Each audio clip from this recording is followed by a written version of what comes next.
Okay, so welcome everyone. Today we're going to speak with three physicians who are all concerned about the climate crisis and doing something about it. Each has a different perspective and traveled a different path to get here. The first person who will be speaking is Dr. Vineet Neer. He's a family physician practicing in London, Ontario, with a cross-Canada experience. He grew up in New Brunswick, attended medical school in UBC, and did his residency in Calgary. He's co-owner of the Core Family Health Center and is actively involved in his local Ontario health team, and is also co-chair of the London Middlesex Primary Care Alliance. He is passionate about the fundamentals of health, and that even led him to writing a book about it, Healthier You. And his focus about the fundamentals also extends to attempts to live green. He and his family participated in the inaugural Canadian Geographic Live Net Zero Challenge, and they were amazed to be chosen as the 2022 winners. Dr. Nate Chirac is a psychiatrist working in Toronto. Over the last year, he started a clinic called Psychiatry, and that's psychiatry with two E's in the end. And he runs groups that foster empowerment to address the climate crisis. They also help combat hopelessness and climate fatigue, which I think some of us are feeling. He has taken part in multiple active hope groups and trained as a work that reconnects facilitator, and you're welcome to contact him if you're interested to know more about that. He studied at the Earthship Academy, and I also advocate for anybody who doesn't know what an Earthship is to Google that. He completed a permaculture design certificate at the Living Center and grows his own edible garden in his backyard in Toronto. He's now undertaking a home decarbonization project and also has organized a green community in his neighborhood. And last but not least is Dr. Tila Johnson. She's a hospitalist and emergency room physician with a keen interest in the intersection of health, nutrition, and equity issues. She's a member of CAPE's Agri-Food Working Group and a board director of the climate policy think tank Canadians for Responsible Food Policy. And she brings extensive scientific evidence to how a transition to a plant-based food system can A, prevent and treat chronic disease, B, curtail the most detrimental greenhouse gas emissions that cause climate change, and C, doing all that also give a voice and restore restoration to groups who are systemically oppressed.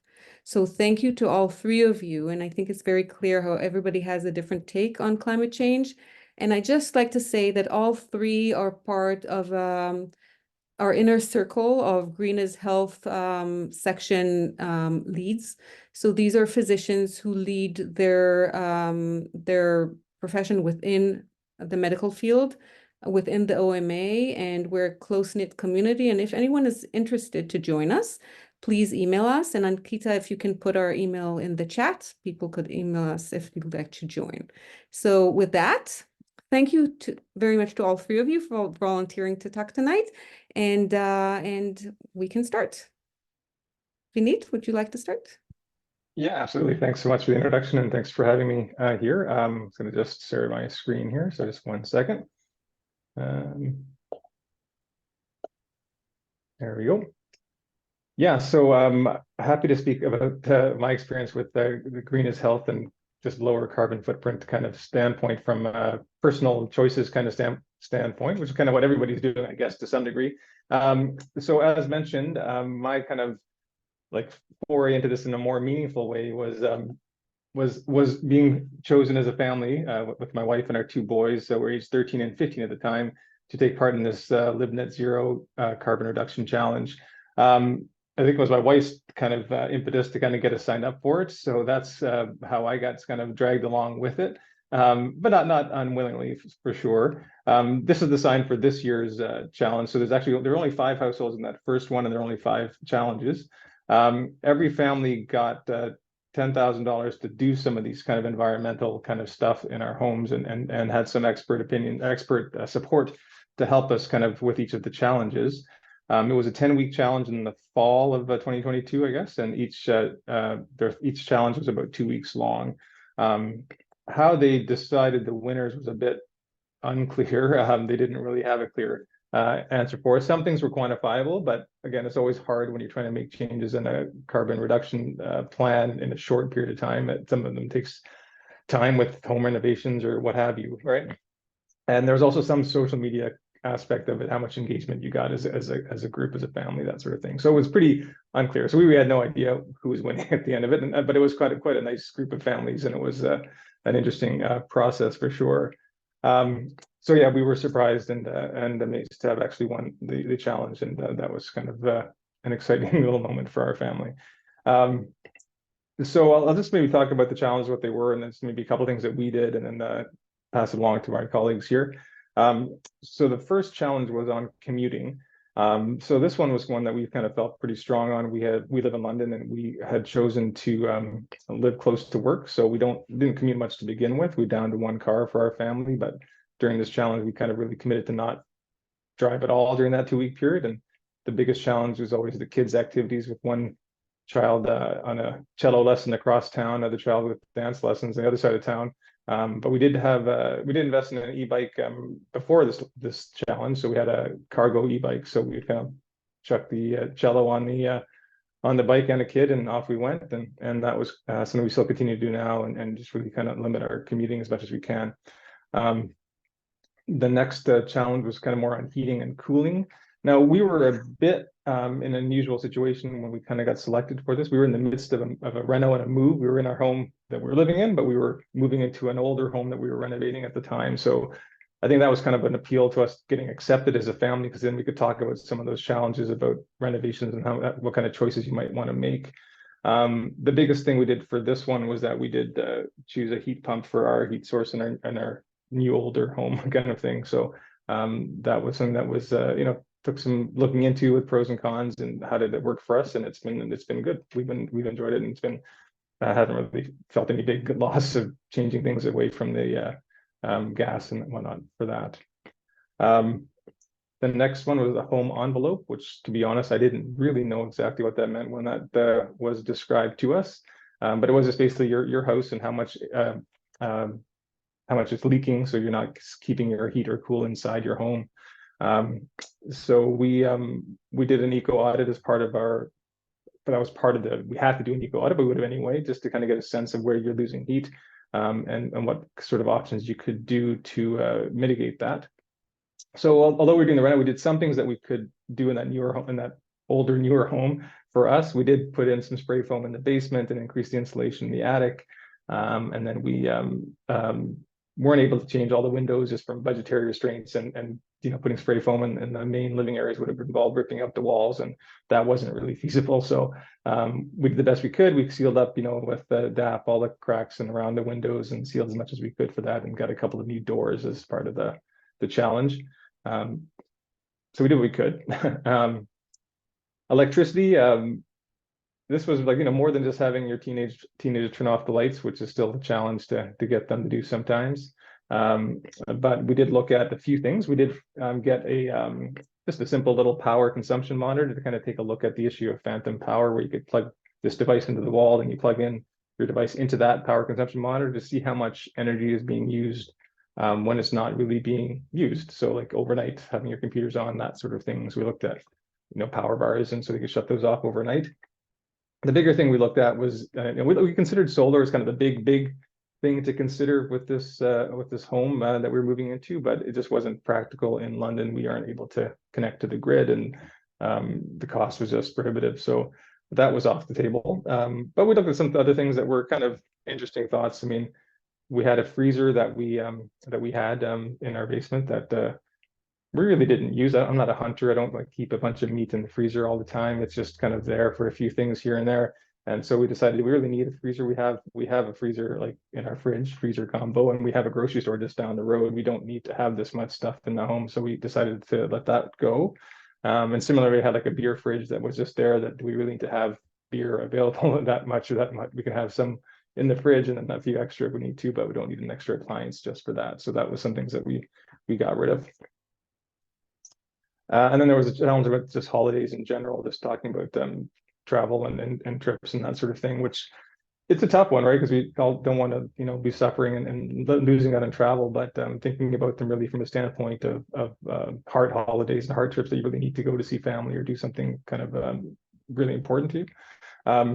We kind of talked about driving versus flying and looked at those kind of issues. And then it was also more just about holiday get-togethers and how you can minimize just extra stuff over Christmas. Do you really need to, buy gifts and experiences more than things? That more minimalist kind of outlook. And then even just thinking about things like travel. I had a CME conference during the course of that of the contest, and so did it remotely rather than going to the event itself. So that was kind of something else to think about. And then Thanksgiving was part of our was during our times we started. That was kind of their little entry point into the food aspect of things, and that was kind of, again, something useful to think about, thinking about the choices we make, which I'm sure Tila will be talking about more so. About I'm not vegetarian or vegan, but certainly thinking about how to incorporate more of those meals into our week, and not maybe not going all the way, but at least having a few days a week and eating vegetarian or vegan more often. And then thinking about food waste as well. I think we looked at meal planning, just being more conscious of how do we buy groceries to make a specific meal, and using some different apps to kind of help with that. So that was kind of the gist of it, our 5 things. And then they kind of told us, that we won, which was kind of our amazing thing. But that just made me thought, my few takeaways was, thinking from the health standpoint in primary care, we always try to get people to make lifestyle changes that they can sustain for the long haul and not be things that they are really feeling like they're suffering. That's the same kind of thing, I think, when we're trying to talk about climate change and trying to have people make more greener choices. If they think they're really losing or not be able to sustain it, that they're really having to give up stuff, it's harder to make that sell. So I thought about, doing the one-off things when you're able financially, just, you buy it once and it's kind of done and it doesn't really affect your day-to-day life. I like that heat pump, the induction stove. I recommend that Eco Audit to anybody. We used LightSpark, I think was the company that was doing it, but they kind of gave you a full menu of things after their analysis of your heating bills and your Eco Audit itself. And so there's kind of a good menu of choices to see what you were feeling able to do to improve your home efficiency. Commuting, obviously, just trying to drive less. And this is one I think, for me, it's a lifestyle thing. Like it makes me happier to not be in a car and to bike or to walk. So I think and have that time back in my day. Getting rid of appliances you don't need, ceiling insulation, and the meal planning. I said that meal line because it's kind of this odd app. It's a free app, but it kind of is like a HelloFresh kind of thing. But you pick the menu, and then it gives you a grocery list. So rather than sending you a box of food, you can just go to the grocery store and buy it yourself, and you have your own spices at home anyway. So it's kind of efficient that way, I found, for meal planning without a lot of waste. And then this book was one that I used a lot during the course of this contest. It just outlined the cost of everything. And it's kind of, again, that health connection. It's kind of like the whole calories in, calories out thing. Calorie counting maybe isn't perfect, but it's something to kind of think about. And same thing, without having any sense of what the carbon cost of different choices you make are, it's really hard to know what you're doing is helpful or not. And so it is kind of, like I said, going shopping without looking at any prices. So I think that was really helpful to kind of have some information on how to compare things when I'm making choices for the carbon footprint aspect. And that is it for my section. And the questions I think are for the end, so I'll pass it back over to Julia for that. Yes, so thank you so much, Vineet. Yes, the questions will be at the end, and I hope you have a lot of questions. You're welcome to start putting them in the chat. I think this was an excellent example. The one thing that I think prohibits most people from doing anything about climate is that all or nothing thinking. And I think that was an excellent example of how you can just do your best and at different, levels, and it works great. Thank you so much. Nate, would you like to continue? Sure, thank you. Let me just share my screen here.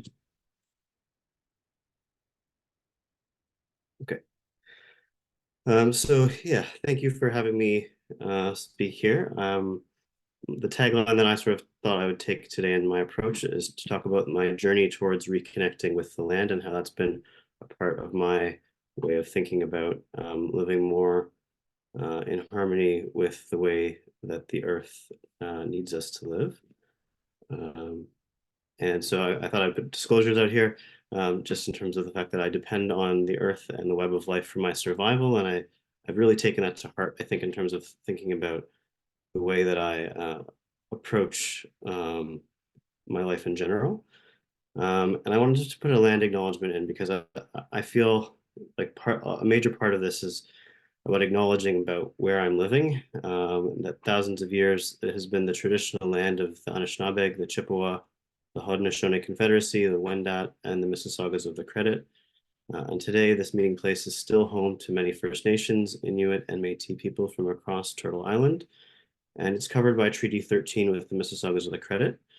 And quite honestly, I feel conflicted about having the opportunity to be on this land. On the one hand, it's the only land that I've known as my home, and I'm very grateful for the abundance that it offers. And on the other hand, I also am aware that it's due to the actions of some of my ancestors, that the way of life of the Indigenous people who lived in harmony with nature has been destroyed. And I recognize that the healing of this land requires reconciliation in a multitude of ways. And so as someone on this land, I feel obliged to reconnect with its spirit and to assist in the transformation of our society from one that values industrial growth to one that values life. And that's both of the Indigenous people as well as plants, animals, and fungi whose lives are interconnected with our own and whose lives depend on us awakening to the original and sacred instructions. And a lot of, I'm not going to go into all of the Indigenous learning that I've been trying to help with in terms of this, but I feel like that's been a big part of my journey as well. But that can get very heavy, and I actually think that's not always the best place to inspire people, and it certainly wasn't where I started. So when I was reflecting on where my journey has been to get to where I am, this was actually the foundational book that allowed me to engage with this. This book was written, I think, like 20 years ago or so, and one of the principal things that it was saying was that we have all the technology that's needed to avert the climate crisis. And in fact, it's a social issue, not a technological issue. And hearing that inspired me, especially somebody at that time when I read this, I was in my psychiatry residency learning about how to motivate people. And it really allowed me to be like, oh, I actually can have a role here in trying to inspire people and trying to figure out how we can figure out the social aspects of this. And so I became very curious about some of the technology solutions that were recommended. One of them being earthships as a sustainable way of building houses. And so as was mentioned in the introduction, I went to the Earthship Academy. So this is the bottom right corner is an example of some earthships that are finished. So you can see they have solar panels, they have windows that are south facing to be passively heated and cooled. They're built with primarily natural or repurposed materials. So the middle slide is me using the sledgehammer to ram earth into tires, which is what the structure is made out of, and then you cover it with clay and plaster. And so it was a very interesting sort of technological solution. There's, I mean, challenges with some of these earthships in cities. But the thing that I actually found even more inspiring than the technology itself was the collection of people that were all coming together to build these earthships. And it was the first time that I'd ever been part of a community that really felt like it was building towards something way beyond the way our current society is working and thinking about how can we be living in the future. And that gave me this sense of power and hope that I had never really experienced before. That it was incredible and still has helped me to see how community is such a rich thing that we don't talk about. Often we talk about all the things that we might have to give up or lose when we make these transitions, but in fact, there's a deeper sense of community that really can be had too. And when I was at the Earthship Academy, somebody had recommended that I learn about permaculture. Permaculture has its roots in sort of agriculture, thinking about permanent agriculture is where it comes from, but it's really based on three core principles. So one of them is about caring for people. And then one of them is about caring for the earth, that earth, land being also plants and animals are all included in that. And then the third is about fair share or thinking about our future generations and making sure that all of our decisions that we're making are taking them into consideration rather than giving them the problems that, as we have unfortunately done in many of our decisions that we've made to this point. And permaculture is useful not only in terms of thinking about how we grow crops, but in thinking about how we design complex adaptive systems. And so, I mean, I've used this sort of framework in thinking about developing a mentorship program for the residency program that I was a part of. I've used it as I'm thinking about my own house, and I'm calling it a decarbonization rather than a renovation, because I think often when I've talked to people about renovating my house to make it greener, I hear them talking about renovations, and I'm like, that's not the spirit at all in terms of where I think we need to be talking about things. And so thinking about it as, how do we make it so that it's passive? How do we make sure that we're not using lots of embodied energy in the materials that we're using to make it passive? How do we think about all of these decisions? And this has been a very helpful framework. I've been thinking about this and planning it since 2016, which goes into the small and slow solutions, step 9 of permaculture, but this has been a very useful framework for me, so I thought I would also share it. This is what my backyard used to look like on the left, and on the right, this is what it is after I had transformed it using some of the permacultural principles, thinking about guilds that support one another. I had zero green thumb before I did any of this, so it looks like a lot, and it was certainly a lot of work and planning. But the garden has also taught me so much about growing itself and how nature actually wants to produce an abundance if we give it the space and if we take time to pay attention to the relationships that are there.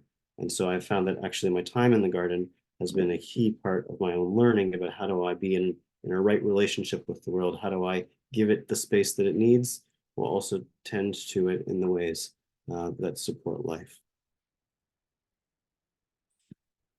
I think the final major thing that has been quite transformational for me has been this book called Active Hope.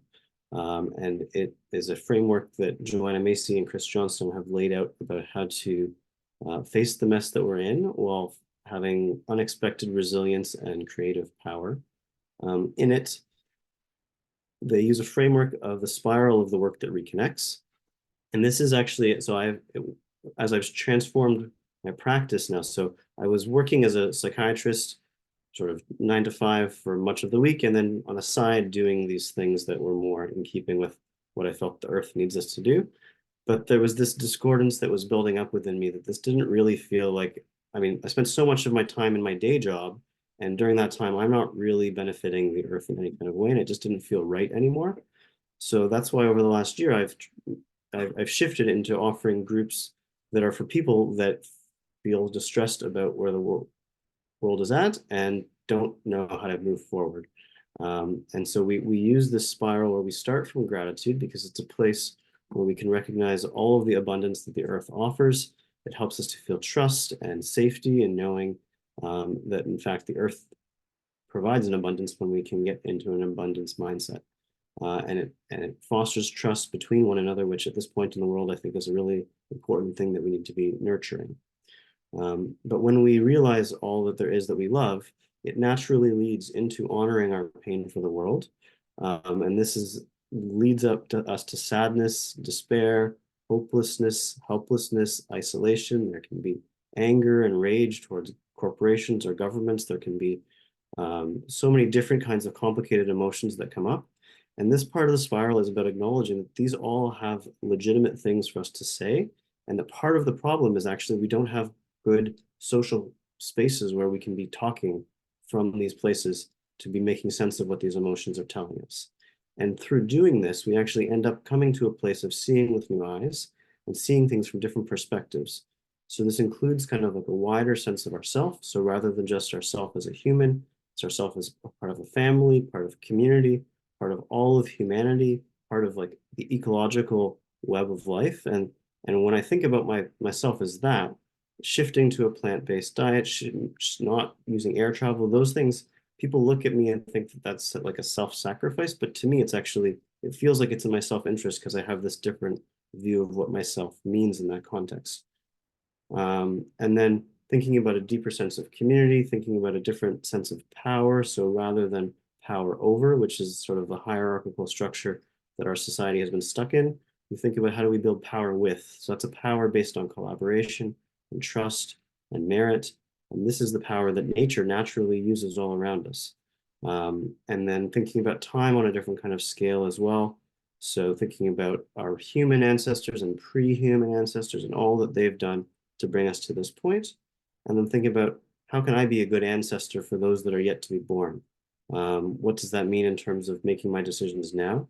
And then this leads us naturally into how do we go forth and be different in the world, and how do we make our choices? And like nobody's going to get it all right.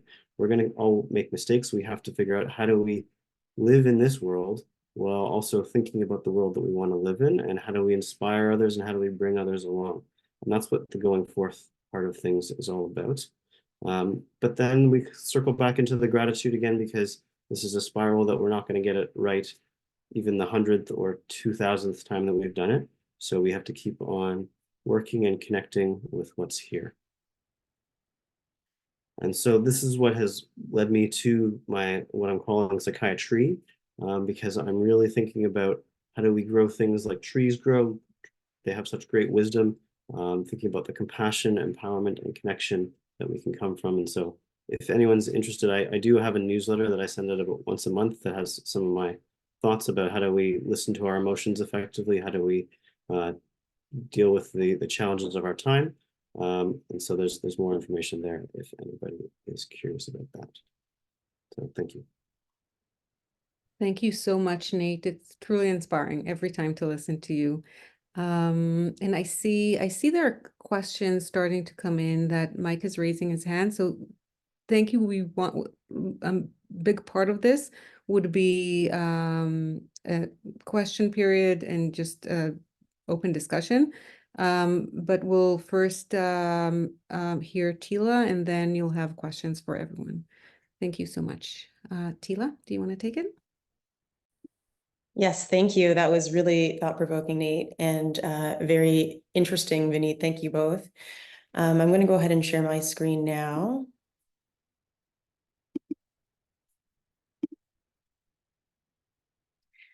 And so I'm going to talk a bit about a topic that I think, in keeping with what Nate was saying, I feel like this topic is very hopeful. I feel like it's very forward-looking. I feel like it's very empowering.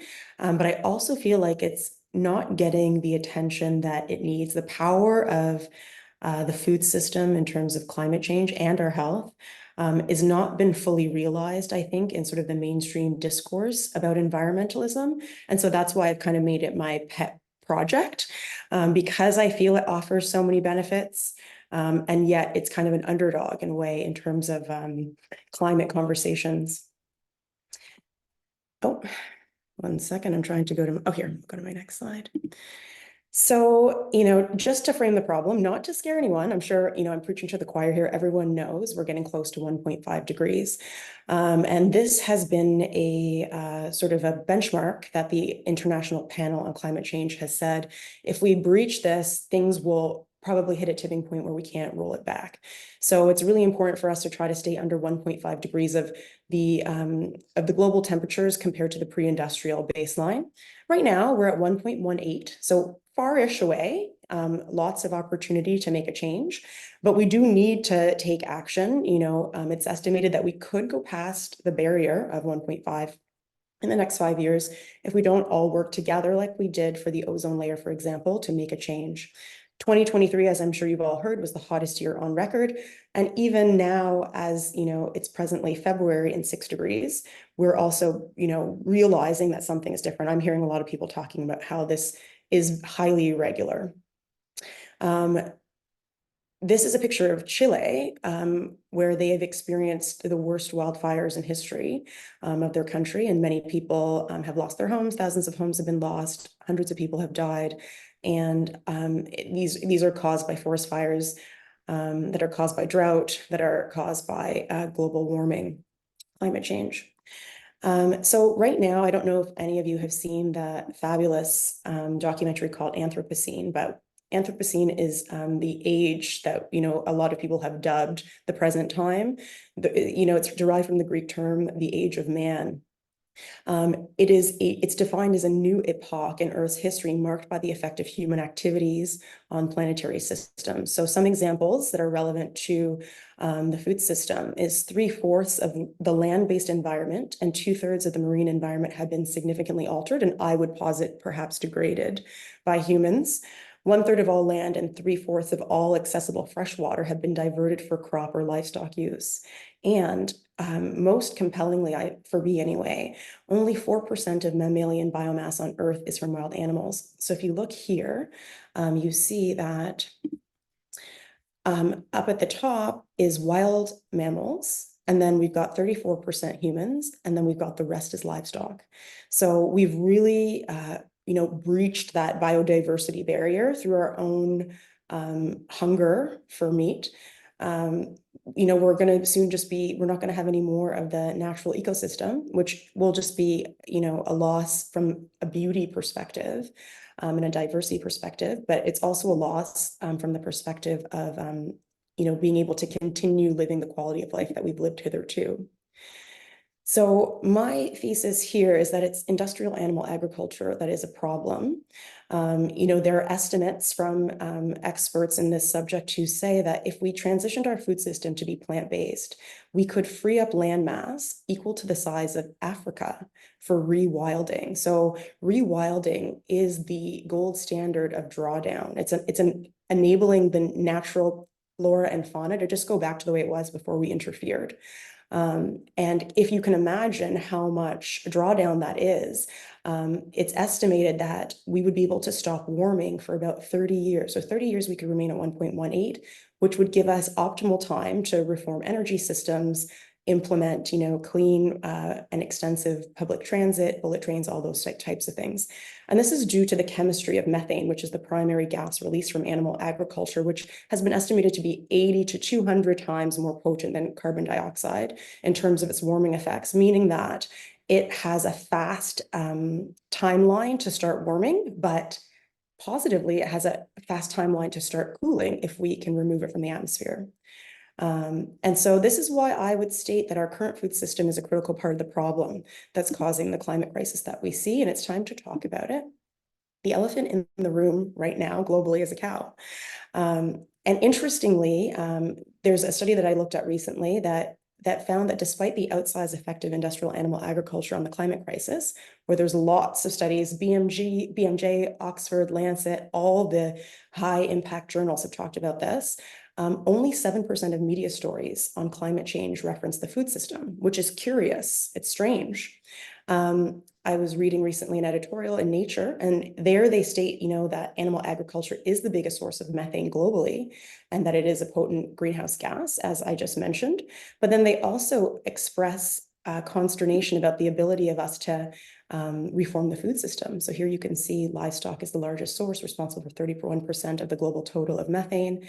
And then here they say people could eat less meat, but persuading people to change their diet is not straightforward. And that actually goes back a little bit to what Nate was just saying about how we need to reframe how this is a social issue. You know, we can do this, but how we need to reframe eating positively for the planet, ourselves, as well, our own health, from being something that we're giving up in order to be something that is a privilege. You know, we need to try to start thinking about it a little more holistically. As physicians, you know, and scientists, we often give bad news. And, you know, sometimes we give, you know, instructions, you know, hey, you know, your A1C is 7, but these are all the ways that we can get it down to target. And these are the ways that we can prevent micro and macro vascular changes. And this is how we can enable you to continue living a healthy and long life. You know, so I feel that as physicians and scientists, we are uniquely positioned to talk about food, health, and the climate. And, you know, people trust us, and, you know, they're used to us offering them a high quality information. We also should think about the financial interest, just like we do with fossil fuels, about industrial animal agriculture. So the 5 top meat and dairy corporations are responsible for more greenhouse gases annually than top fossil fuel corporations. And I believe, you know, that it's almost scarier than fossil fuels from the perspective of it reaches further than just warming.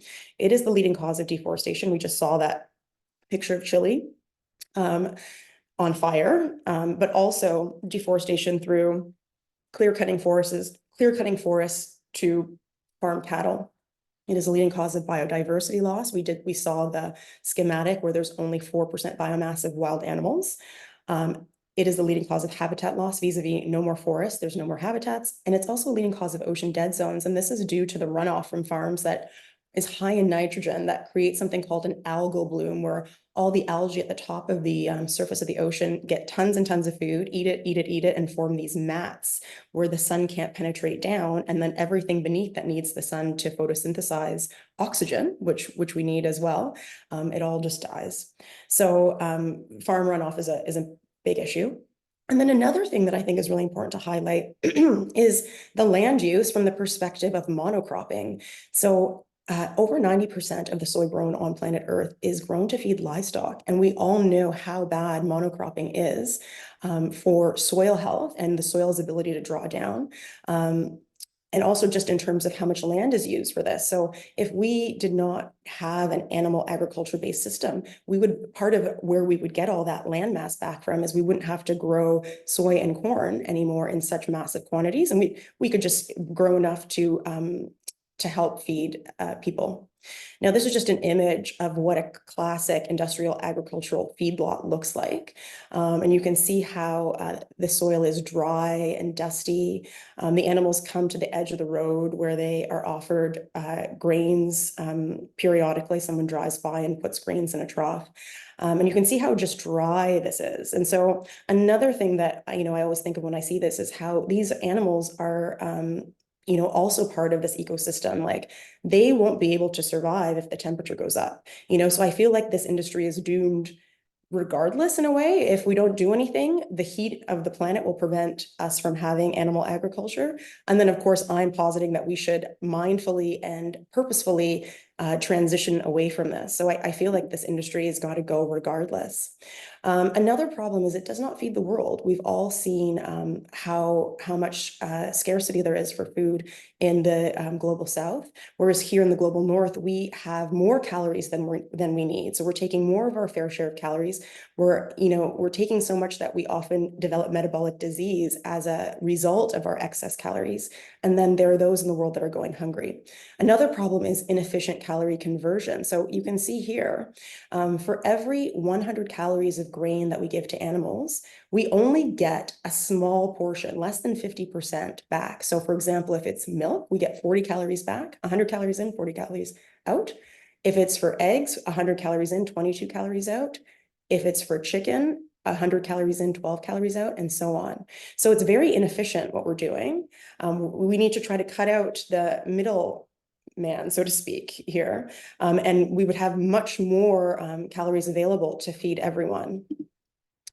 Another issue that's related to health, is that I'm sure we've all seen the WHO statement on processed meat. It's a class 1 carcinogen. Red meat is recognized as a class 2 carcinogen. Class 1 is in the same category as tobacco. And now we are noticing increased cases of bowel cancer being seen in younger and younger adults. In America, they just reduced their cancer screening age to 45 because of this trend, and perhaps maybe they'll even make it lower. Here in Canada, we might do the same. Part of the health thing, yes, the health is critically important, but also the more we access the healthcare system, because the healthcare system in itself has huge emissions, the more, commuting to the hospital, plastic syringes, plastic IV bags, disruption to your life, like it all kind of goes together. As Nate was saying, everything is interconnected. And so making a positive change in one realm will have reverberations in another, and the corollary is also true. Another thing we need to consider is the animal agriculture industry is a billion-dollar industry, and there's lots of incentive there to maintain the status quo. We can see the largest agricultural companies in the world. We recognize some of these names like Bayer, Cargill, and John Deere. They all have lots of money to put towards misinformation campaigns and trying to continue to fly under the radar, and dial into some of the emotion that's associated with our food, comfort foods, things that you grew up with. and really tapping into that and trying to create a sense that if we stop eating meat or drinking dairy, that we'll all, wither away and die. So we just need to be mindful of that and focus on the science that's there. Another critical issue is fresh water. Animal agriculture, as I alluded to earlier, uses fresh water stores. And it's again because of the crops used to feed animals in addition to the water required to feed to give them to drink. And the water footprint of soy and corn is huge. In fact, the Colorado River is drying up, and it services millions of Americans in the Southwest. And they're going to actually have to start putting restrictions on how much water can be used by farmers to grow crops to feed animals as well as for animals, because there's not going to be water for anything else. Hold on, I'm just going to my next slide. Okay. Here you can see a comparison of how many liters of water it takes to create a kilogram of a given food. And we can see that the meat and dairy are at the top, and then the more plant-based foods are at the bottom. Another critical issue, as Gilly alluded to initially, is the fact of equity. Industrial agriculture, in effect, is a colonial construct. It's squeezing every dollar out of every square inch of land at the expense of the inherent value, non-monetary value of the land itself. And, Indigenous and Native people developed and engaged in small-scale agriculture for thousands of years before colonization, and they lived in absolute harmony with the natural world. A lot of the principles in those communities are to take just what you need, and to be mindful of how you're interconnected with the natural world. Now, Black, Indigenous, and people of color have the least access to fresh produce in Western nations. And then if you consider Western nations versus global South nations, it's the same. And they often live in food deserts, which means there's, it's hard to access even stores that offer fresh foods. And as a result, these groups eat the most ultra processed foods. And so this almost has a systemic racism component to it, where you see that grocery stores aren't setting up in areas that are more racialized. And it's creating a systemic inequity there, where these groups then have worse health. And we can see through statistics, mostly collected in the States, because they do use more race-based data, that there's the highest rates of disease, such as heart disease, hypertension, diabetes, cancer in these groups. And so a shift away from animal agriculture can actually right some of the wrongs enacted in these communities, and shift the equity balance back, in addition to the other benefits mentioned. And there's a lot of evidence. There's strong, unbiased evidence for plant-based eating, both for health and for climate. We've got the Lancet, Nature, the WHO, dietary guidelines from around the world. The Canada Food Guide suggests choose plant proteins more often. The Norway Food Guide says a plant-based diet can help in many metabolic disease. The Netherlands Food Guide recommends to eat less meat. And we can see here the Eat Lancet suggested planetary health diet, which is not vegan. It does include meat and dairy, but it just includes them in proportions that are sustainable within Earth's boundaries. And then here's the Canada Food Guide, something that I make sure to discuss with all my patients. In my work as a hospitalist, I work on the one of the amputation rehab units, where people who've had really bad peripheral vascular disease or diabetic ulcers end up being at the end stages of those diseases. And I have an opportunity to talk to them about how we can minimize, further serious consequences of their metabolic disease. And a lot of them have never even heard of how the Canada Food Guide recommends 50% of the plate to be fruit and veg.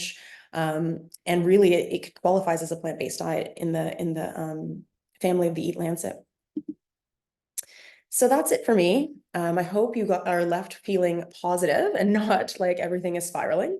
Because like I said, I really do think that the power is in our hands, even with something as personal as changing the food system. I think that, we've proven, as I alluded to earlier, with the ozone layer, that we can all band together and do what's needed to save this planet. And I think this is a great way to do it. You have an opportunity 3 times a day to kind of make an environmental step. It doesn't require money to renovate or retrofit your home. You don't need to wait for the right political party to get voted in. It's something that we all can do every day, with the caveat that if you're in a food desert, or you're, living off the land in certain circumstances, it might not be accessible to everyone, but certainly to us living in, urban metropolitan centers, it's definitely something to be considered. Thank you so also much, sharing. Tila.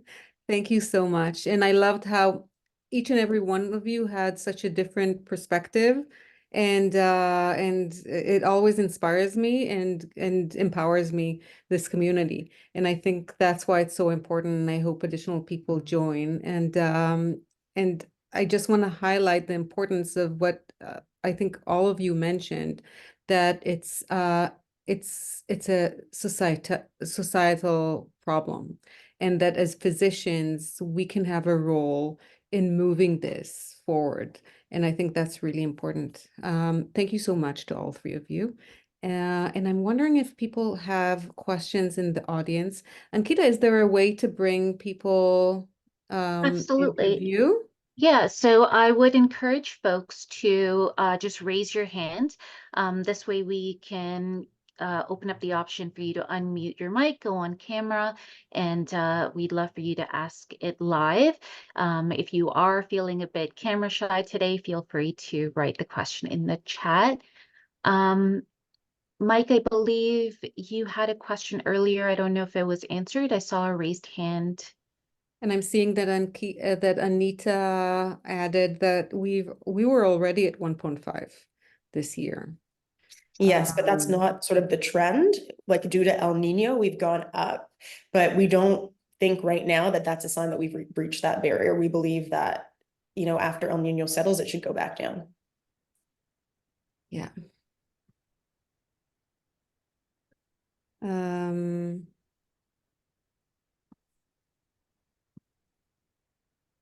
so I have a bit of questions. Mike, do you have a question?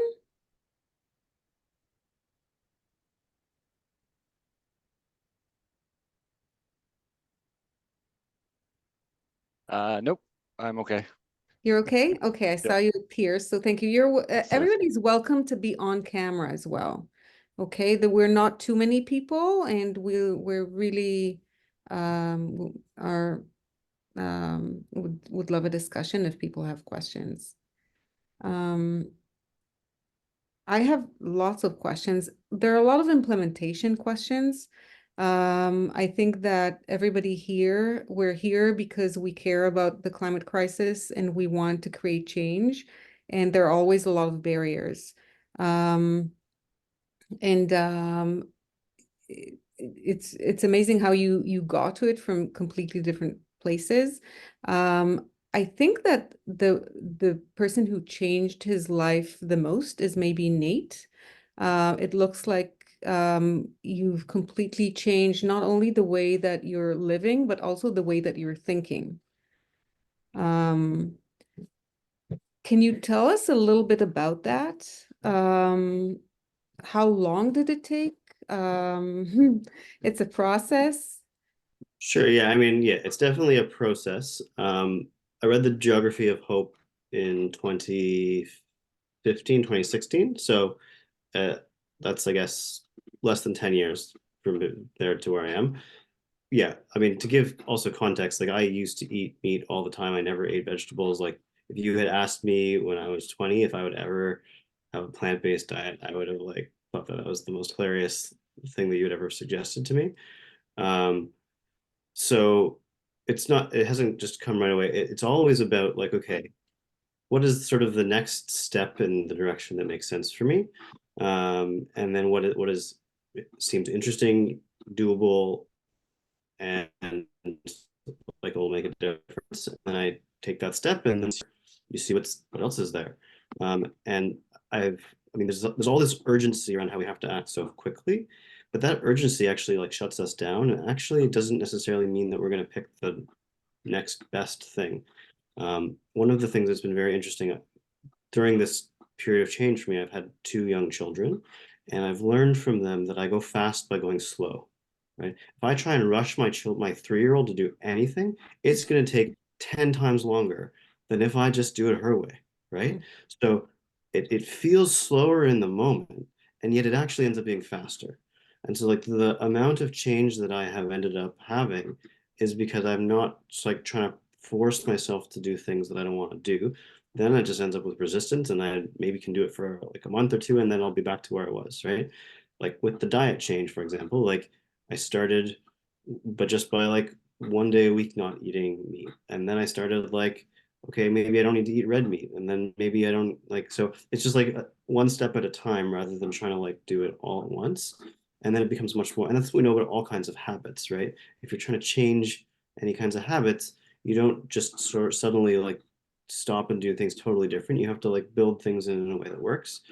And the mindset is a similar kind of thing. Like you start to see things differently. You start to see how you actually feel like more joy from like not consuming things. And so it kind of builds in this way. I could probably go on for a long time with this, but yeah. Thank you so much. Karen, do you have a question? Yes, hi. Thanks for letting me unmute here. Someone let me do it. So thank you, Nate. Thanks to all the speakers, and I apologize I was late to this discussion, just still at work. But really, really am grateful to all of you for what you were sharing. I likewise, just like Nate, I grew up like actually believing meat was good for you, milk was necessary, and for my own reasons, actually health reasons, I transitioned to a plant-based diet 10 years ago when I got a bizarre at the time surprising diagnosis of cancer, and I thought I was doing everything right, including the Canada Food Guide at the time. So but since then sort of evidence has caught up with those I think proactive health-based decisions, which are healthy not just for me but for the environment. I had a question about the concept of a just transition, and maybe Tila might have something to add to this. We hear a lot about the fossil fuel industry, especially in Alberta, and the how to transition this massive workforce from fossil fuel based industry to perhaps green technologies or alternate industries. Is there something similar in like agriculture focused on ruminants and transitioning away so that the farmers involved can also have a just transition? Do you know anything about that? Oh, yes, absolutely. So there's two examples that come to mind. One is the way that, I did mention that farming is agriculture is $1 billion industry. So a lot of the farmers aren't, Joe down the street, like making a living. A lot of it is Joe down the street owes a lot of money to corporate overlords who have him trapped in contracts and leases. He's in a cycle that he can't really get out of. And so there's an example, and there's more examples of this, I believe that are in the works. There's a few climate organizations that have devoted their sort of focus on this issue into helping transition farmers away from animal agriculture into something more profitable, more fun, more fulfilling. And so there's I forget the name of the farm, but I will see if I can send it out. There was a chicken farm in the States, hundreds of thousands of chickens. And one day the farmer there decided that he just didn't want to continue doing it anymore. And he's now moved into growing mushrooms in the same sort of long sort of containers or buildings where his chickens were. He now grows mushrooms. He makes more money.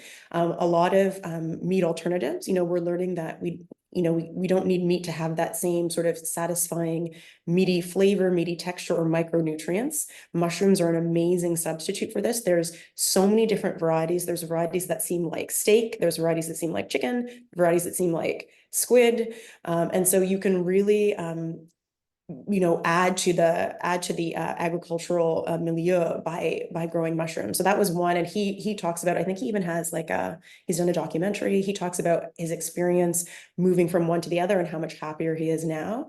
And